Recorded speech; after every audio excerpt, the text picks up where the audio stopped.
Berjalanlah di dalam jalurnya Tuhan. Waktu saudara dan saya berjalan dalam jalurnya Tuhan merasa tidak nyaman, ya, saya percaya. Tidak nyaman, ya.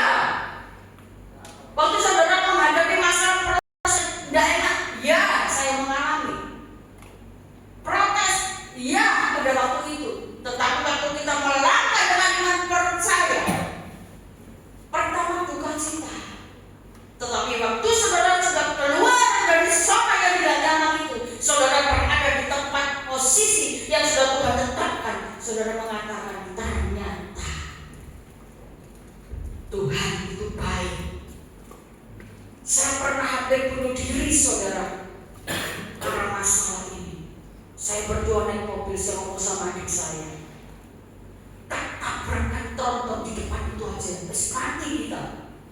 Tapi Roh Kudus berbicara, saudara, kalau kamu mati, kalau cuma patah tulang dan mereteli, sakit loh. Saya langsung berhenti, saudara. Loh iya, dan cuma satu kaki saya yang hilang, saudara, malah ngerepot tomboi. Betul nggak, saudara? Saya berkata, Tuhan, nggak mau. Saya pernah naik di lantai teratas, saya menjatuhkan badan saya.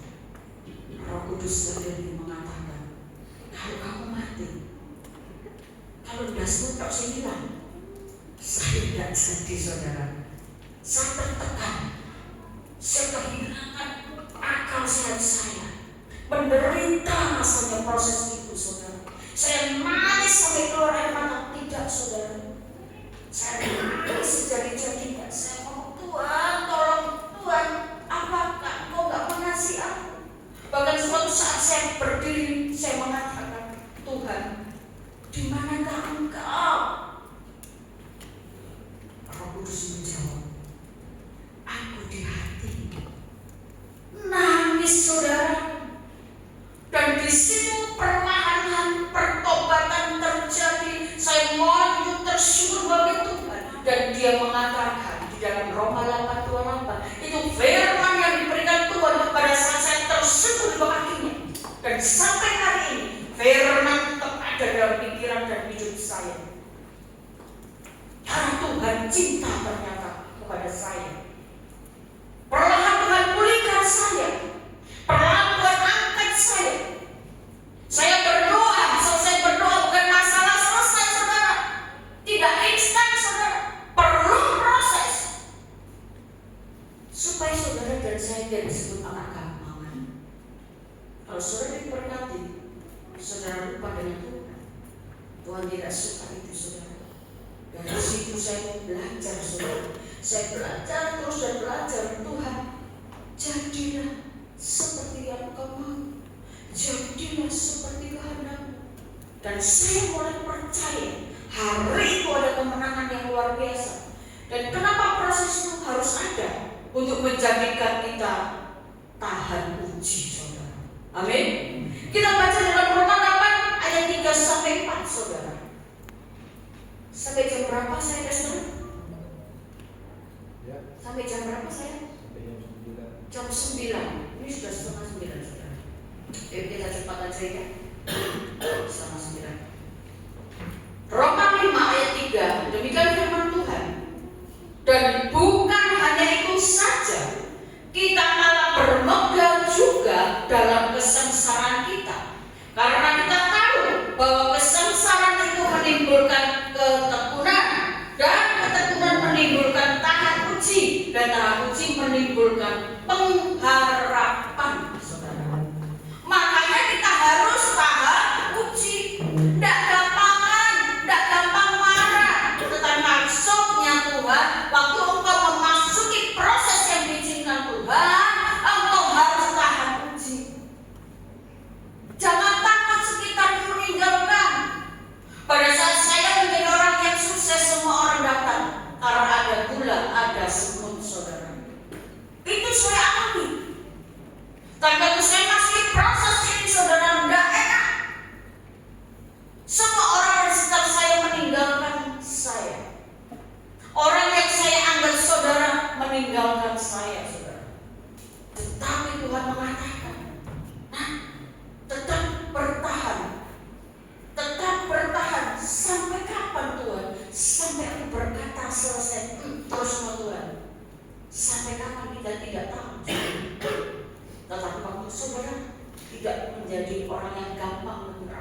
Saudara, tahan uji. Tuhan tidak tinggal diam. Tuhan ada di pihak orang-orang yang tahan uji. Akan dikatakan di segala musim hidup saudara dan saya, Tuhan ada. Ya, semusim berlalu, ya kan? Satu musim berlalu, Tuhan ada. Dua musim, Tuhan ada. Betul nggak saudara? Makanya saudara harus terhubung. Terhubung terus kepada Tuhan. Karena kita tahu saudara, waktu saudara dan saya terhubung dengan Tuhan, ada jalan-jalan yang Tuhan katakan aku menyediakan bagimu. Semua jalan buntu, semua jalan tertutup, tapi Tuhan berkata, jika aku yang membuka pintu, tidak ada satupun yang menutupnya. Jika aku mengangkat, tidak ada satupun yang dapat merendahkan. Dari proses itu saudara, saya mulai belajar firman Tuhan. Dan diizinkan Tuhan di tahun 2016 setelah saya bertobat, Tuhan bilang, kuliah ya. Tuhan, wis tua Tuhan. Kuliah itu panggil. Betul ya, Pastor? Tapi Tuhan bilang, kuliah. Duitnya Tuhan, pokoknya kuliah. Dan saya masuk dalam kuliah saudara. Sempat 5 bulan tidak bayar kuliah saudara. Saya malu. Tuhan katanya suruh kuliah tapi gak punya duit. Dan anehnya saudara, kita saya berdoa. Saya pernah semua dipanggil murid-murid mahasiswa yang tidak bayar kuliah 2 bulan, 3 bulan dipanggil semua. Saya deg-degan, saya berbahasa roh. Oh rapa. Ini ben Tuhan lakukan. Dan apa yang terjadi saudara? Semua dipanggil, saya tidak dipanggil.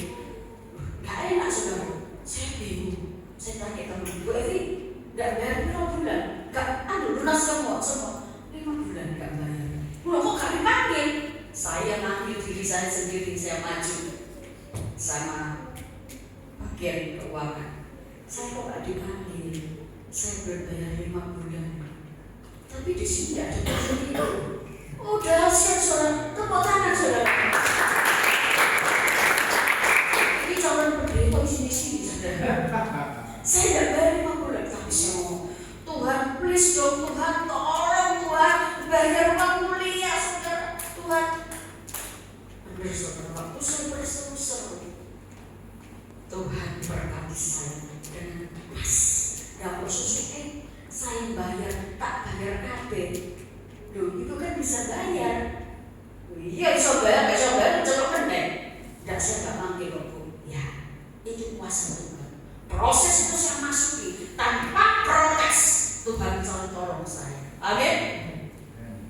Berapa tahun? Sampai hari ini saudara, proses saudara. Menjadi gembala bukan sesuatu yang gampang. Betul, Esther? Wah, ambil saudara. Kalau jemaat 50 kepala umum terpun 50 saudara. Satu dengan yang lain berbeda. Ini mau Natal, Esther. Pasti rame. Unyek. Suara kayak tawon saudara. Betul nggak saudara? Di sini nggak? Enggak. Aman ya? Wah luar biasa saudara. Bu, baju ini batik ya? Jangan batik. Loh kenapa? Kok tak kurang deh kurang. Terus, Bu, pakai ini Bu ya? Sembarang. Oh ini ribut. Saya mau pasti bilang, ya apa? Tidak ada kawasan tok air. Ribut saudara. Dan kalau buaya ini loh saudara, asal jeplak saudara. Pendeta ini lalu orang kerja saudara. Saya ngomong, yang penting ibadah Natal. Betul? Akhirnya saya mengambil putusan. Tahun kemarin saya masuk rumah sakit saudara. Bukan gara-gara Natal saudara. Saya memang kena virus loh saudara. Oh pendeta sampai sakit ya. Saya kena virus saudara. Saya hampir berangkat dulu. Tapi gak ada yang tahu. Gak ada yang tahu saya masuk rumah sakit 10 hari. 2 kali saya anfal. 2 kali saya sudah berangkat lampiran. Tapi puji Tuhan. Makanya Tuhan katakan jadi anak yang tahan uji. Kalau saya dan saudara gak tahan uji, maaf kata saudara, tidak bisa sampai di tempat ini. Perlu diuji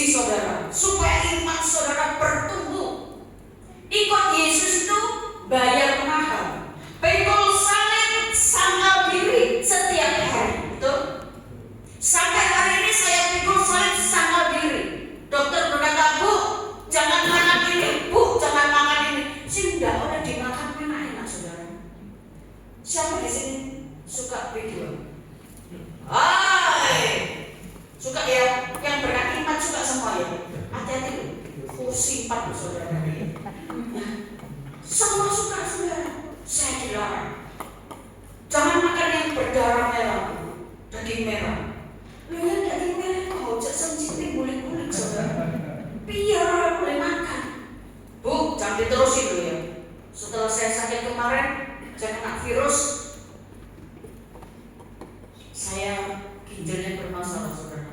Kreatin saya waktu itu 2,8, saudara. Dan puji Tuhan karena saya taat, saya mulai mendidik diri saya makannya tidak daging merah, saudara. Yang tak makan daging hijau, buto hijau, saudara. Ya, saya tidak makan, saudara. Saya mulai berani, tapi kalau B2 sudah 9 tahun ini saya tidak makan. Kenapa begitu? Enak loh, jadi ini saudara. Aduh, saudara, paucuk itu, saudara. Saya kalau kembali belum makan babi goreng, belum kembali, saudara. Tapi dalam 9 tahun yang lalu saya sudah bertobat. Bukan berarti nggak boleh, saudara. Bukan, saudara. Boleh semua dimakan, apakah itu berguna? Titik itu aja ya. Menjadikan kita lebih dari pemenang. Kalau kau sudah tahan uji, engkau akan dikatakan engkau akan menjadi seorang pemenang, bahkan lebih daripada pemenang. Roma 8:37. Ini firman yang terakhir, saudara. Ya. Roma 8:37 sampai 39. Demikian firman Tuhan. 37. Tetapi dalam semuanya itu kita lebih daripada orang-orang yang menang oleh Dia yang telah mengasihi kita. Sebab aku yakin bahwa baik maut, baik hidup, baik malaikat-malaikat maupun pemerintah-pemerintah, baik yang ada sekarang maupun yang akan datang, atau kuasa-kuasa, baik yang di atas maupun yang di bawah, ataupun sesuatu makhluk lain, tidak akan dapat memisahkan kita dari kasih Allah yang ada dalam Kristus Yesus Tuhan kita. Amin. Kalau saudara dan saya bisa melakukan ketiga hal dan keempat ini, kita ini lebih daripada pemenang. Kita diciptakan Tuhan serupa dan segambar dengan Dia. Kalau saudara membaca firman Tuhan di dalam Kejadian 1:26 dikatakan kita diciptakan serupa dan segambar dengan Allah. Kita ini sama dengan patronnya Tuhan. Amin. Kalau kita ini diciptakan serupa dan segambar dengan Tuhan, pasti ada rencana Tuhan yang dahsyat dalam setiap kehidupan saudara dan saya. Amin, saudara. Tuhan tidak menciptakan saudara begitu diciptakan ditinggal, atau Tuhan menciptakan saudara seperti menciptakan robot. No. Tuhan memberikan pilihan, free will. Engkau memilih yang mana. Tuhan tidak pernah menantang saudara sekali. Tetapi Tuhan berkata, kalau engkau mengikut aku, kehidupan kekal, itu janjiku. Kalau engkau mengikut dan mengiring aku tidak pernah meninggalkan engkau. Tidak sedetik pun aku meninggalkan engkau. Itu yang Tuhan perkatakan pada saat saya anfal, pada saat saya koma. Tuhan katakan, nah, tidak sedetik pun aku meninggalkanmu, aku mengasihi. Saya nangis, saudara. Karena waktu itu roh saya sudah keluar, saya melihat badan saya ngomong, Tuhan itulah aku. Di rumah sakit itu, saudara, saya melihat, saya terbuncur kaku, dan semua alat itu ditancapkan ke badan saya. Tekanan saya kemarin itu anfal pertama 40/30. Pada anfal kedua, tekanan darah saya tidak sampai 40, tidak sampai 30. Semua berkata sudah berangkat. Suster mengatakan saya tidak bisa berbuat apa-apa. Adik saya nangis, di situ saya dikerumun oleh para pendoa di depan saya. Mereka berdoa buat saya mendekati mereka dan saya berkata, hei, ini doa aku. Tapi mereka tidak ada yang melihat. Saya mulai ngomong sama Tuhan, ya Tuhan, jika ini kehendak, aku siap. Sampai ketiga kalinya saya mengatakan hal yang sama. Cuma bedanya saya mengatakan begini, ya Tuhan, jika ini yang kau mau dan kehendakmu, aku siap. Tetapi satu aku minta, jagai adikku Tuhan, karena dia sendiri. Saudara coba lihat, saudara, adik saya yang luar biasa. Kami itu disebut ikatan ijo loro, ikatan jodoh yang lucu dan beruntung, saudara. Ya, pun sudah wadahnya gemoy, ya, saya ngomong Tuhan, jaga adik saya dan diberikan ngomong. Dia tidak berbicara apa, saudara. Itu dibukakan, saya melangkahkan kaki saya, sudah merasakan surga titik, saudara. Saya